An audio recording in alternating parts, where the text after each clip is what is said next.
Community Act to provide incentive grants to local areas for regional planning around housing, transportation, environment, energy, land use, and health initiatives.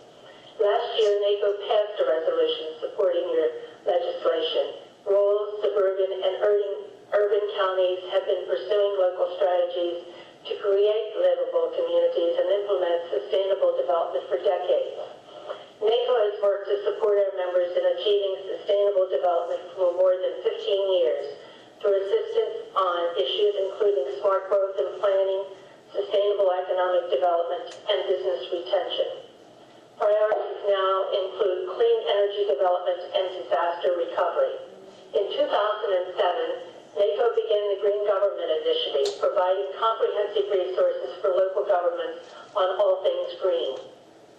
Planning for sustainable communities is by nature a regional effort, whether individually with neighboring jurisdictions or through regional councils.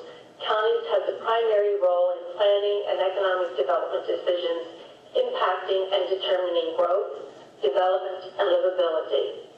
Many rural and mid-sized counties would like to begin sustainable planning and development, but lack the resources to do so. The grants would be available to meet the needs of the counties to begin the process for sustainable development or for implementation, which is why this legislation is so very important. Carroll County, Maryland has a population of 175,000. We have created 3 LEED certified green buildings which are oriented for site optimum lighting and solar control, extensive stormwater management, geothermal systems, and the use of high recycled content materials. To reduce our carbon footprint, we invested in the purchase of hybrid cars for our fleet, as well as hybrid vans for our transportation system within Carroll County.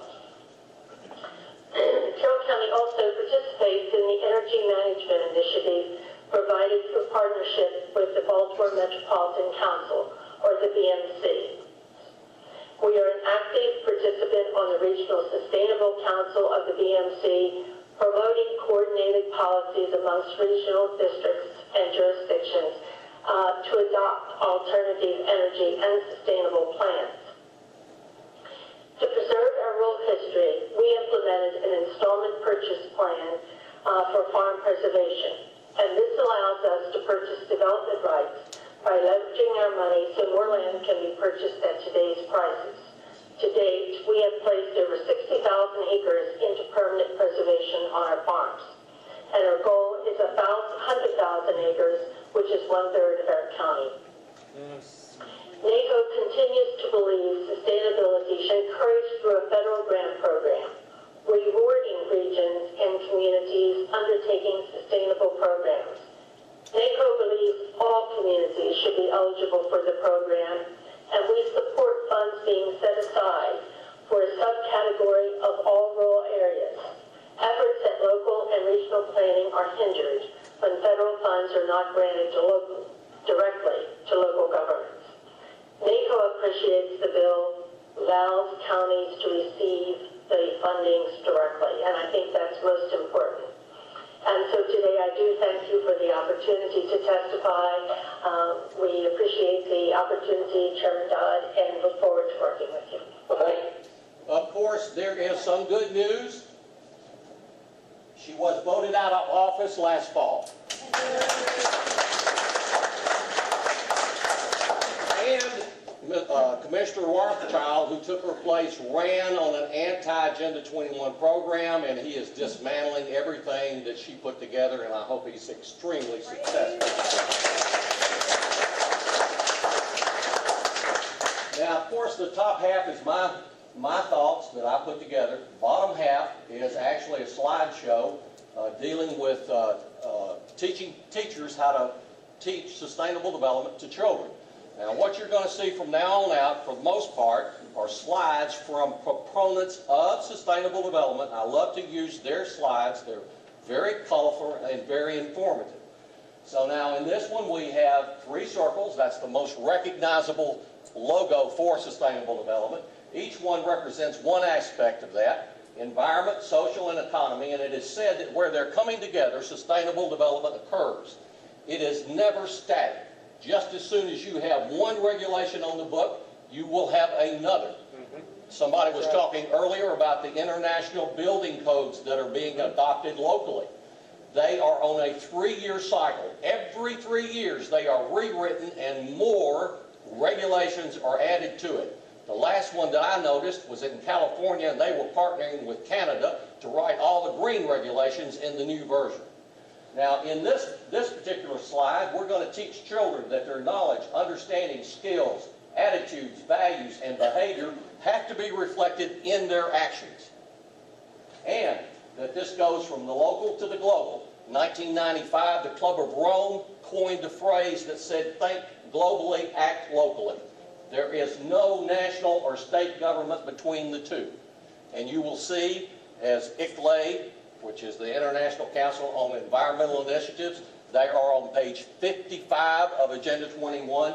That would be this book. And they are charged with the responsibility to ensuring and partnering with local communities to enact local legislation, greenhouse gas emissions, social equity issues, anything to further this agenda along.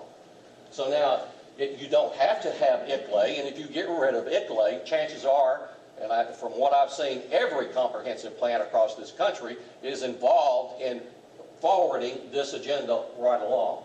Now, if you're taking notes, there's one word that I want to add here, and it's the process of globalization. And that simply means that we're going to make global and local, and we're going to merge the two together. Got it?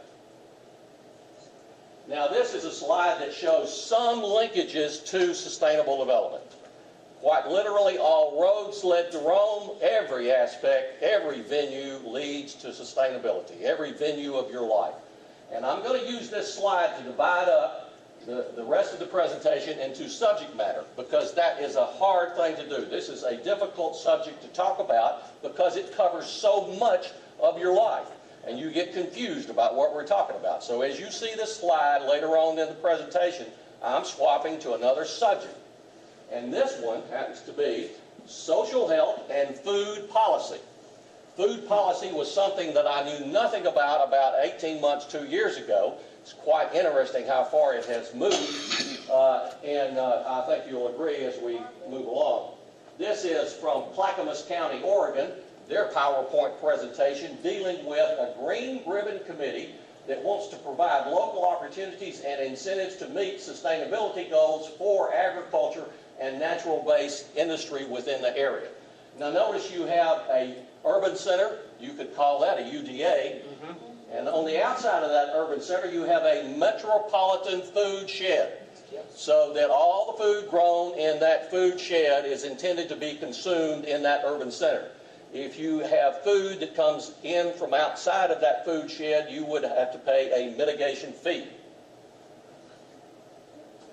Locavore, we have phrases and words that come along with these new concepts, and locavore is one that up until this trip I only knew one. Now I've met two more locavores.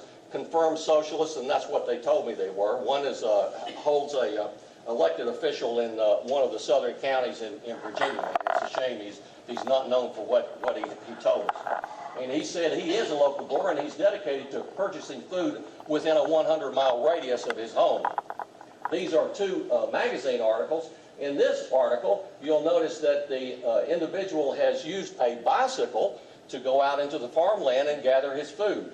He is not sinning against Mother Earth because he is observing intergenerational equity by not depleting the world's resources to go and gather the food.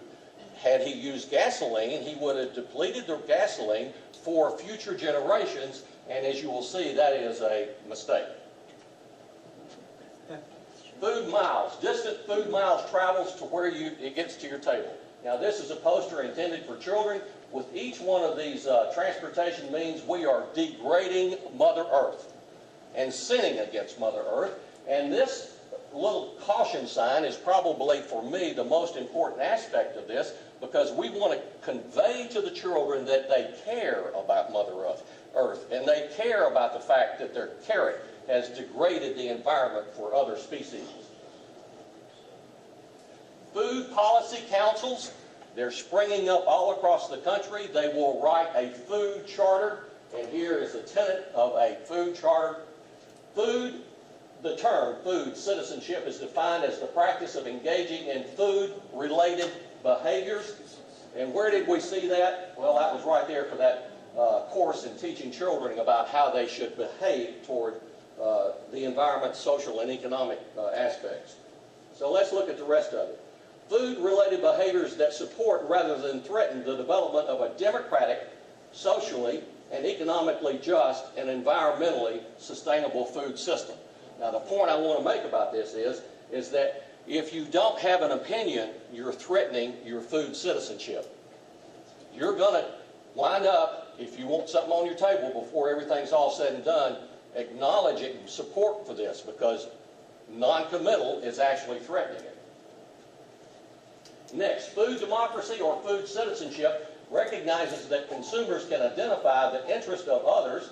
Well, who are they? They are food workers, other consumers, future generations, that's intergenerational equity, and other species, that's species equity.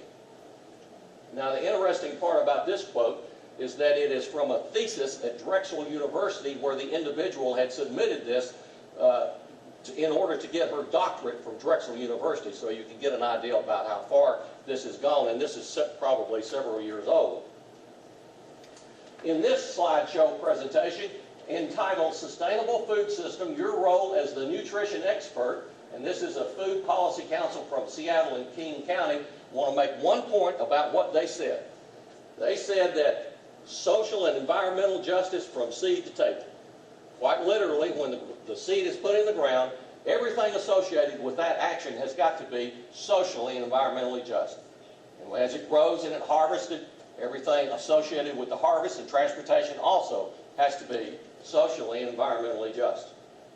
Now, here's a food charter, and I don't have enough to go around, but I've given copies of this to Dodie, and she can pass it around and make additional copies.